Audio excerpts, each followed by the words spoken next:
The news that Darren Wilson would be cleared has dominated conversations online today. Just before that announcement, that verdict, Twitter traffic around the hashtag Ferguson decision was peaking at 27,000 tweets per hour.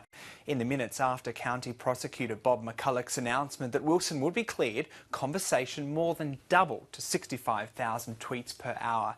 And at 3 p.m. our time, as US President Barack Obama called for calm on the streets of Ferguson, 155,000 tweets were being sent per hour using that Ferguson decision hashtag.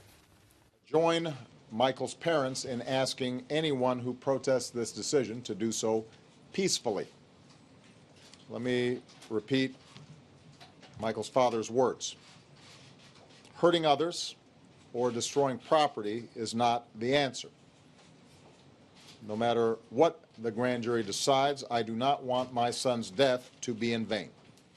Social media sentiment was overwhelmingly against the grand jury's decision as soon as it was handed down. Ariana wrote, "This is one of the many reasons why the justice system sucks. No transparency or straight talk."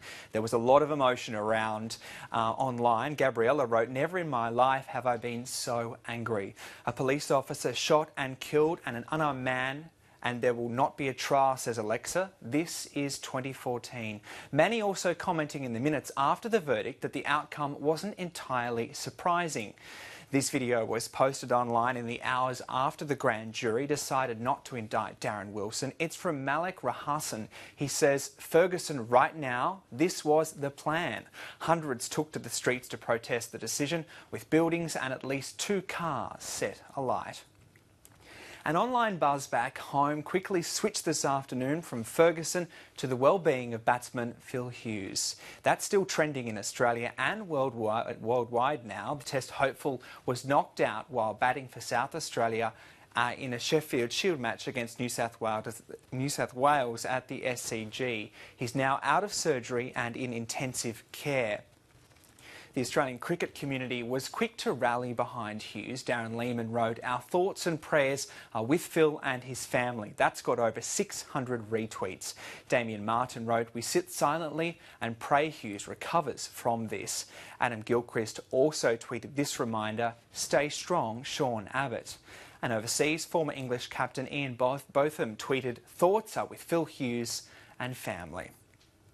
Jackie Lambie and her split from the Palmer United Party was one of the most talked about topics when I was here yesterday, and as discussion now turns to how she'll vote in the final 2 sitting weeks, a group of sketch comedians has posted a tongue-in-cheek look at how her friendship with Clive Palmer might be faring.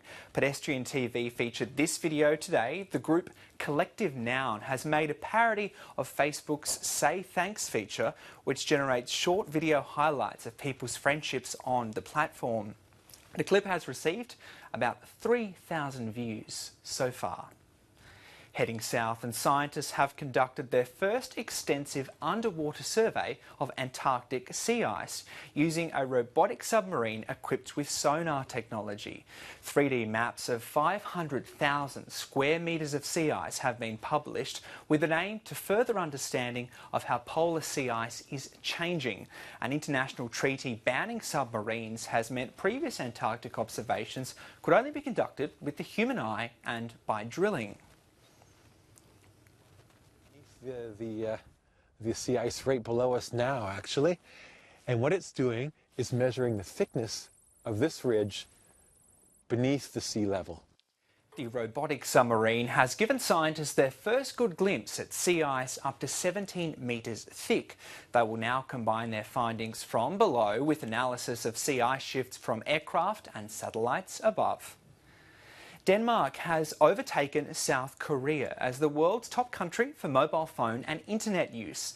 The International Telecommunication Union's ICT Index has placed Sweden in 3rd place, followed by Iceland and Britain. Australia is at number 12. The research also reveals that internet users in developing countries have doubled in the last 5 years, but more than 4 billion people in the world remain unconnected. Twitter's chief financial officer has been caught out accidentally sharing something that wasn't meant for public eyes. Anthony Noto tweeted, then deleted, "I still think we should buy them. I have a plan." It's not clear who or which company Noto was referring to. Twitter hasn't yet commented, but it's not the first time something like this has happened. The social platform is already working to improve private messaging. Well, these are the latest hot searches in Australia according to Google. Jurassic World, Jackie Lambie and Medibank are up there. Let's now have a look at some of the other stories that have been popping up online.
And finally, who doesn't love a bit of backyard science, especially when it comes from close to home? YouTuber Lannan Ecott has given a new twist to slow motion explosions by using an air compressor and talcum powder to show what's going on inside balloons just before they burst. The explosion only took seconds at normal speed, but Lannan slowed his video right down.